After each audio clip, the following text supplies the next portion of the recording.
के बाद उनका धर्म चक्र चला और पूरी दुनिया में करीब 40-45 देशों में बौद्ध धर्म का जो है वो बौद्ध राष्ट्र है। बल्कि हमारा ये प्रयास है कि भारत में भी हम बाबा साहब डॉक्टर भीमराव अम्बेडकर ने जो सपना देखा था कि भारत को हम बौद्ध में बनाएंगे है विकास का, कि सबका साथ सबका विकास एक छलावा है, मात्र छलावा है, मृग मरीच का है। जब 80 करोड़ जनता के लिए दावे के साथ कह सकता हूं कि इस धरती पर अगर बुद्ध नहीं आते तो पूरे इस्लामिक जगत को अल्लाह नहीं मिलती। आगे उसे मेरे कहजारी प्रसाद द्विवेदी कि इनका बहिष्कार करने वाले हमारे लोग हैं और मैं इनसे निवेदन करता हूं कि तुम अपनी गलती को स्वीकार कर लो।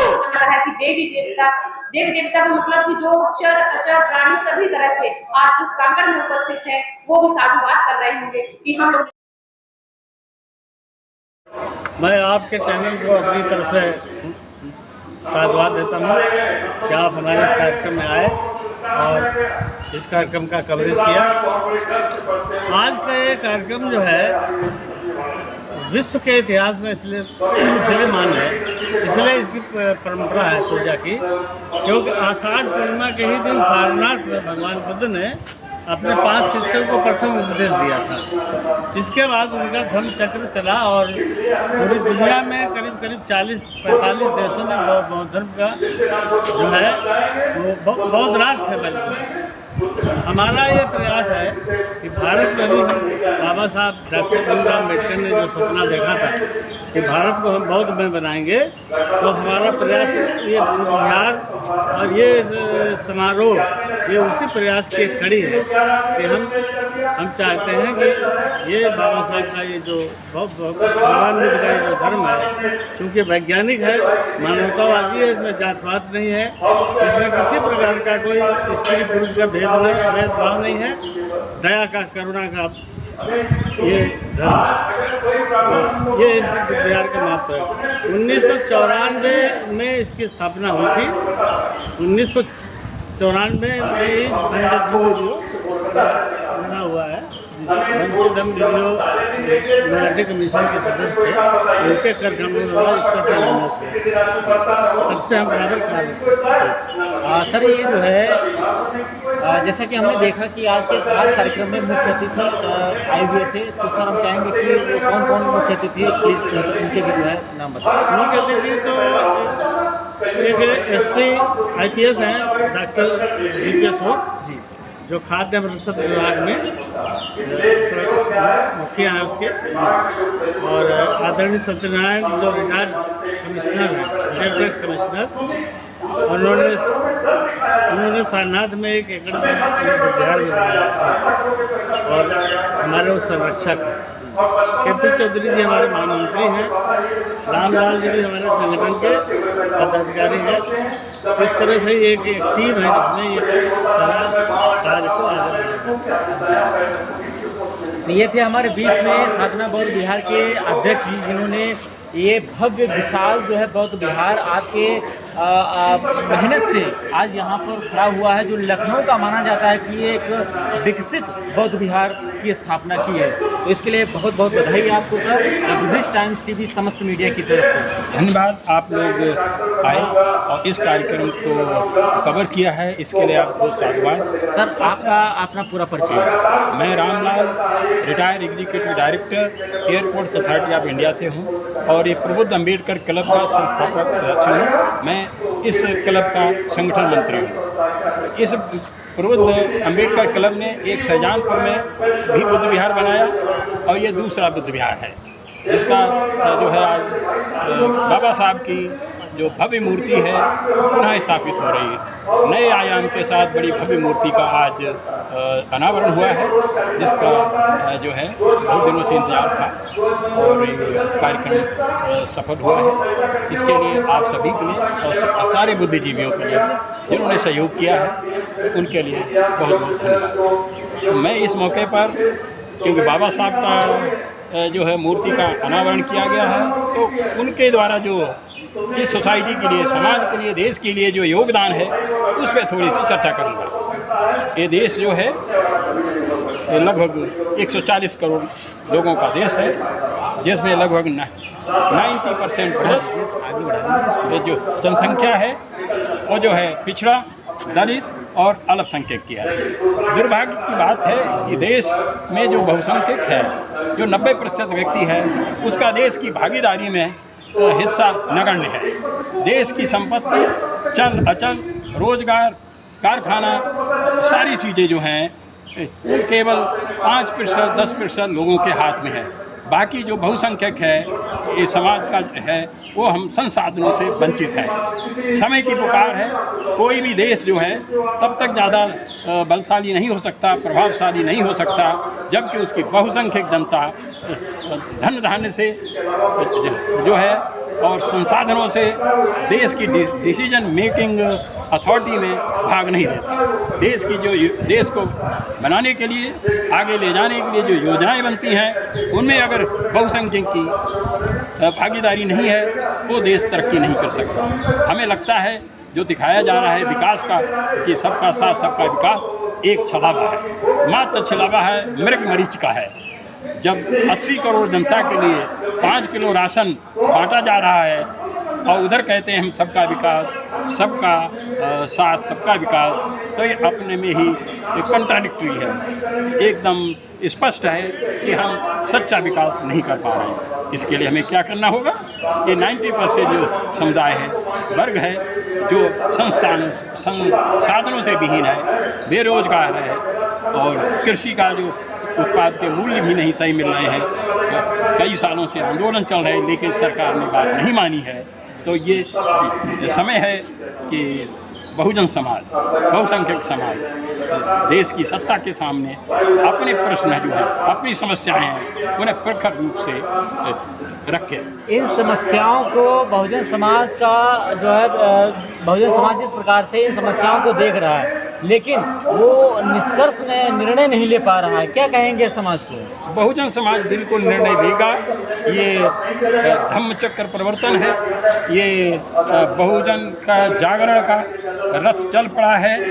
इसे जागृत करना होगा। बाबा साहब ने कहा था, एजुकेट, यूनाइट एंड एजिटेट। ये एजुकेट, यूनाइट और एजिटेशन तीनों चीज़ों का एक साथ प्रोसेस चल रहा है। हम घर घर जाके हर समुदाय के व्यक्ति को उसके स्वाभिमान को जगा रहे हैं। वो अपनी औकात समझे, अपने स्वाभिमान, अपने इतिहास को पढ़े और देश की भागीदारी में अपना हिस्सा मांगे। जब तक देश की जो भागीदारी नहीं होगी, डिसीजन मेकिंग उसका हाथ नहीं होगा, तब तक देश कैसे तरक्की करेगा? कुछ लोगों के हाथ में पूंजी रहेगी, बहुसंख्यक लोगों के पास कुछ नहीं होगा, तो देश का कल्याण नहीं होगा, समाज का कल्याण नहीं होगा, बेरोजगारी बढ़ती रहेगी। इसलिए बाबा साहब का बताया हुआ जो सिद्धांत है, एजुकेट,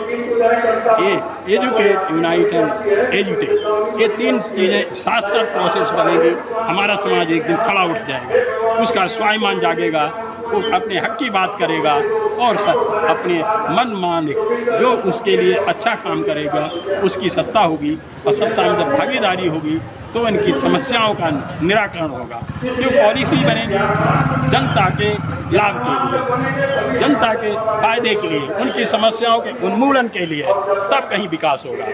आजकल पॉलिसी बन रही है, जनता से कोई सरोकार नहीं है।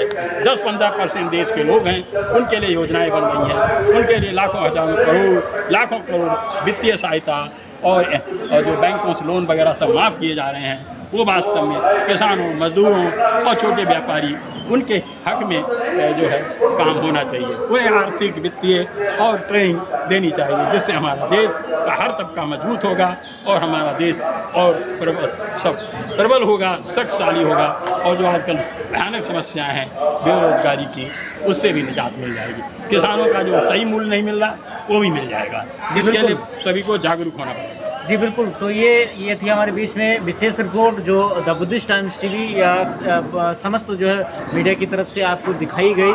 तो आज के लिए फ़िलहाल इतना ही। देखते रहिए द बुद्धिस्ट टाइम्स टीवी, समस्त मीडिया। इंदिरा नगर से तकरोही बुद्ध विहार से बस इतना ही। धन्यवाद, बहुत बहुत धन्यवाद, थैंक यू। अधिकार नहीं देता है, जो धर्म तुम्हें इज्जत नहीं देता है, जो धर्म तुम्हें सम्मान नहीं करता है, लात मार दो उस धर्म को। और उन्होंने इसीलिए कहा था कि दुर्भाग्य से मैं इस जाति में पैदा तो हुआ हूं, लेकिन मैं मरूंगा नहीं। और उन्होंने उस धर्म को छोड़ करके बौद्ध धर्म को स्वीकार किया। क्योंकि बौद्ध धर्म हमारा पूर्वजों का धर्म है। हमारे पूर्वज बौद्ध हैं, हमारे अंदर भी उनके चिन्ह मौजूद हैं।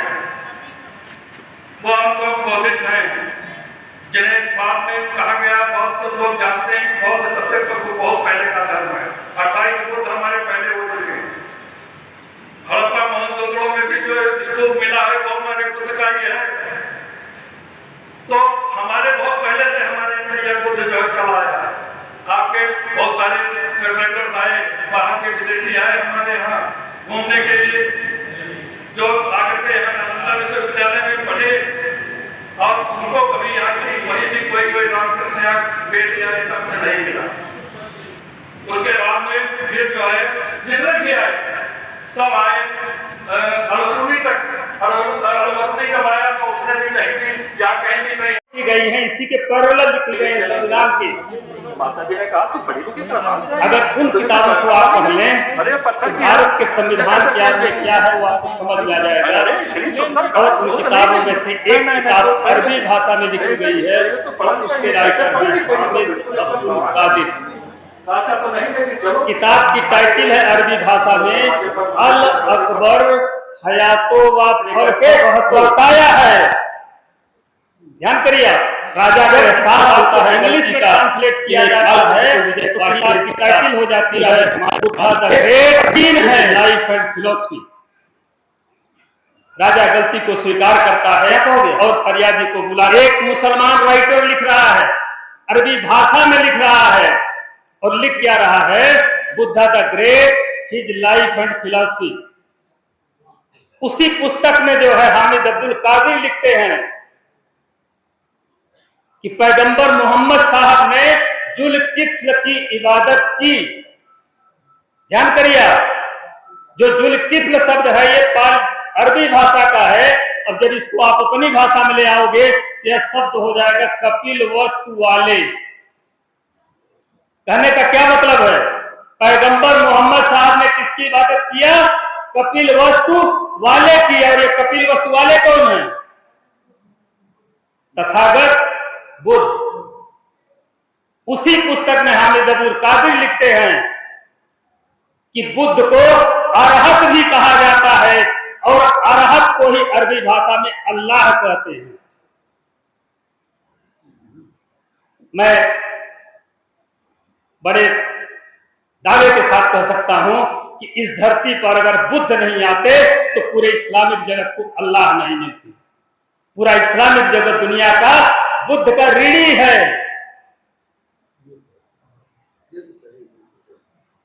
दूसरी और एक किताब लिखी गई है और उसको लिखा हजारी प्रसाद द्विवेदी ने। राइटर का नाम सुनकर के आप उसको रिजेक्ट कर दोगे, लेकिन उसमें बहुत बड़ी चीज लिखी गई है। प्यारे बंधु, वो किताब है हजारी प्रसाद द्विवेदी की अशोक के फूल। क्या है, अशोक के फूल। उस किताब में हजारी प्रसाद द्विवेदी ने लिखा है कि हमारे लोग भारत माता की जय बोलते हैं। मैं इनसे पूछना चाहता हूं जो भारत माता की जय बोल रहे हैं कि अगर करोड़ों करोड़ों ये वंचित लोग जिनका तुमने बहिष्कार कर रखा है, अगर ये भारत को छोड़ दे तब तुम्हारी भारत माता कितनी बचेगी। आगे उसी में लिखते हैं हजारी प्रसाद द्विवेदी कि इनका बहिष्कार करने वाले हमारे लोग हैं और मैं इनसे निवेदन करता हूं कि तुम अपनी गलती को स्वीकार कर लो, तब ये लोग माफ कर देंगे। लेकिन अगर अपना इतिहास ये खुद पढ़ेंगे तब माफ नहीं करेंगे, तब तुम्हें रास्ता ढूंढना पड़ेगा। और इस किताब के लिखने की वजह से हजारी प्रसाद द्विवेदी की नौकरी चली गई। शांति विद्यापीठ से उनको जो है शांति निकेतन से निकाल दिया गया। क्यों? क्योंकि इतिहास का खुलासा कर रहे थे। उसी हजारी प्रसाद द्विवेदी की किताब में एक और बड़ी कहानी लिखी है प्यारे बंधुओं। संविधान में बुद्ध विराज रहे हैं। डॉक्टर अम्बेडकर की कलम से भारत के संविधान में बुद्ध आ रहे हैं, इसलिए हम इस चीज को स्वीकार कर लें कि हम भी बुद्ध के अनुयायी हैं। एक और मैं उदाहरण देकर के बताना चाहता हूं आपको। 7 अगस्त 2017 झांसी से प्रकाशित अमर उजाला पेपर देखिए आप,